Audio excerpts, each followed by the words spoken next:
Let's go shoot a show right now.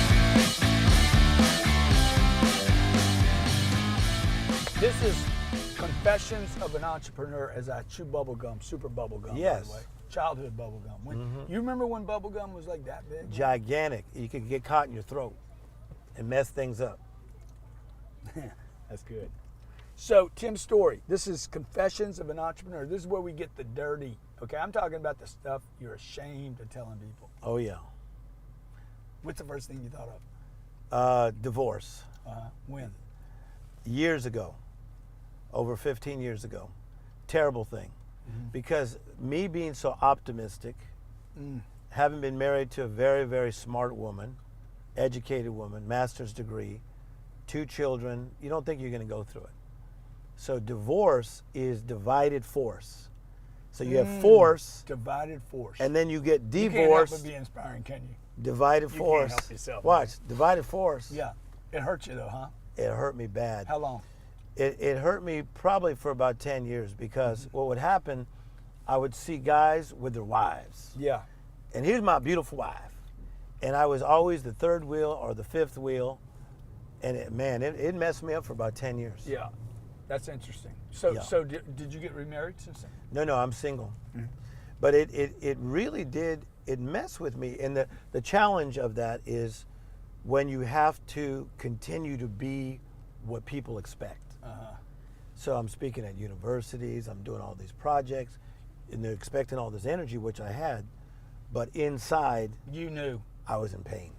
Yeah. I was in pain, yeah. So no matter how much you did on stage, you're going home. Yes. You're what'd you call it? The divided force. Yeah, I'm going home divorced, divided force. And you know, that was a new thing for me. Grant, watch, captain of my sports teams, liked in school, Yeah. and now they're like, you can't keep your damn marriage together? Right, It wasn't a great feeling, no. Right. And that was more you putting that on you than other people, right? Yeah, I think that people were more merciful than I expected Yeah. because if they have not been divorced, they know someone who has. Right, you know. right, sure. Now it's about 55% of Americans who get divorced. But I think it was just a personal letdown. Yeah, yeah. So it was that thing that I just did not think my life would go that way. Right. What's something in business or you know that you've struggled with? That recurring Yes. entrepreneurial maybe that's been a hang up, so that people watch and understand. Hey man, this isn't all easy for anybody. Yeah, I think sometimes you can't always make financial decisions based on emotions. And because I feel for people, I feel sorry for somebody. And so a lot of people approach me with projects. Yeah. So I could be in the airport. Hey, Tim Storey, I got this invention or product. Yeah, yeah. And I really think that sometimes I took on some that I should not. Right. Because that person did not pay the price. They just want to use my contacts to do it. And it just made me too busy and my life was too cluttered. Yeah. So I had to declutter my life from some of these projects. Yeah. So do you think? I get people hit me every day. Every day. I'm like, don't have time. I'm not interested. I just tell them right out, dude, that's not my deal. If I Yeah. can't have control, I won't do it. I just know what my little bailiwick is. Oh yeah. I know that probably. I worry that it's going to keep me from some big deal. 60 what street? 61st. Yeah. You know, but I'm like, hey, I can't manage everything. So, and I know it hurts people. Yeah. I And almost so think I shouldn't even say anything to them. Just don't respond. well, yeah, they call that going ghost when you just when you're just not there. You don't respond to a text and that. But I think that what I'm learning is what you have in you is that sometimes in order to stay on our priority pathway, Yeah. you got to say no. Got to say no. So I've really become a master of saying that's just not working for me. Yeah, But in yeah. years past, Yeah. I was too cluttered. Yeah. I had too much going on. Do you think?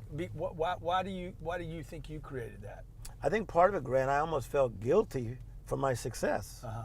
I mean, coming from my background of lower income. Yeah, yeah. And then all of a sudden you got it going. And you see another guy struggling. You see another guy struggling, or even relatives or friends are like, "Oh, really, Tim? We know you have the money, Yeah. and we're only asking you to invest 20,000 or Yeah. 50,000. Right, we right. know you have the money, Right. so then just do it."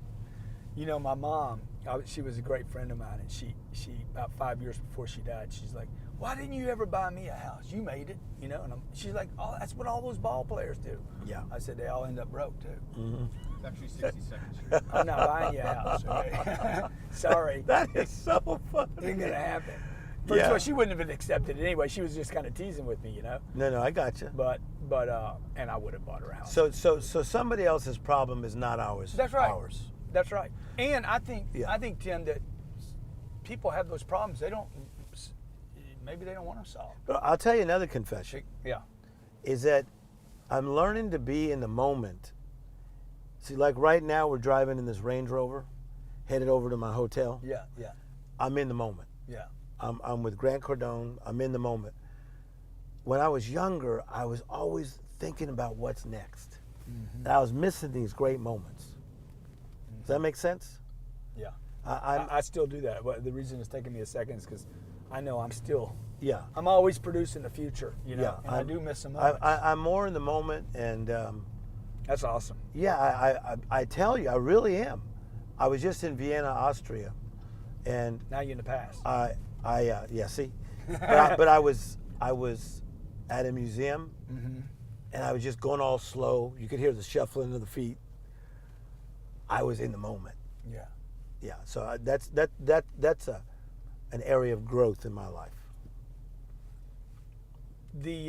What is the thing you're doing now that you're like a little in question of? Like, is there anything you're like, Yeah, not doing it right? I think that the bigger you get, I got all these projects going on, TV projects and A lot of TV projects. TV projects and plays and movies, all kinds of stuff I'm doing.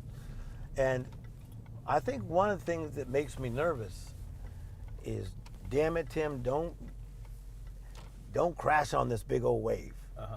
Like, you've been to the North Shore of Hawaii. Sure. You see those waves come in sometimes? Big double overheads, man. All right. But to get out to those waves, sometimes they helicopter them. Uh-huh. So I think guys like me and you at this stage of our life, by the grace of God and hard work, it's like we've been helicoptered to the North Shore wave. So now we're riding that wave on a daily basis. So sometimes fear Yeah. comes up on me like, doggone it, Tim, Yeah. don't be crashing on this North No, Shore I'm with you, wave. man, because I don't want to paddle out. No, I've already paddled out. That's man, my point. I totally understand. That's my point. You're awesome, man. I think this is right. Okay? That's my hotel. Thanks for I'm- bringing on- But I'm not in a motel. I'm in a hotel. Well, there's a difference between the couch and the sofa. Okay. Hey, we'll do. You Okay. just tell me when I'm you gonna want to do text dinner. Okay. All right.